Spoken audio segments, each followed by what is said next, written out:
കേരള രാഷ്ട്രീയത്തിൽ സജീവമാണ് വേറെ വ്യക്തമാക്കിയിട്ടുണ്ട്. ഇന്ന് നല്ല റെഡ് അലർട്ടാന്ന് പറയുന്നത് അല്ലേ? നോക്കണം, മഴ പെയ്യുമെന്ന് നോക്കാം.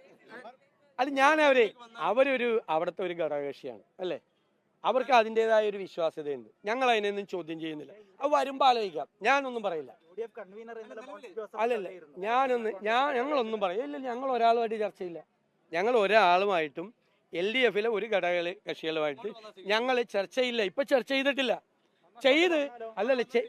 ചെയ്ത് തീരുമാനം എടുത്തിട്ട് നിങ്ങളെ അറിയിക്കാം ചെയ്യണ സമയത്ത്. ഇപ്പൊ ഇപ്പൊ ഒന്നും പറയണില്ല.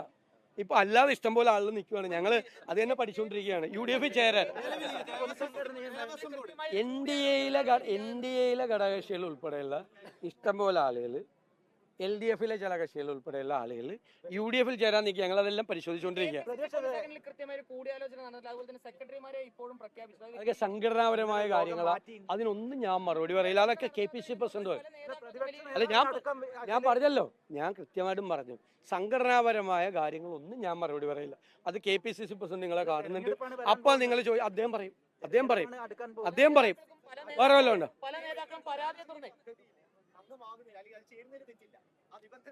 അല്ല, കേന്ദ്ര സർക്കാരിന്റെ പണമല്ലേ, കളയണ്ട. പക്ഷേ BJP-യുടെ വർഗീയ രാഷ്ട്രീയം, RSS രാഷ്ട്രീയം അടിച്ചേൽപ്പിക്കുന്ന നിബന്ധനകൾ സ്വീകരിക്കാൻ പാടില്ല. കാശ് നമ്മുടെയും കൂടി പൈസയല്ലേ, നമ്മളും കൂടി നികുതി കൊടുത്തല്ലേ. ഈ GST-യുടെ പകുതി കേന്ദ്രം മേടിക്കുന്ന. കേരള രാഷ്ട്രീയത്തിൽ സജീവമാണ് വേറെ വ്യക്തമാക്കിയിട്ടുണ്ട്. ഇന്ന് നല്ല റെഡ് അലർട്ടാന്ന് പറയുന്നത് അല്ലേ?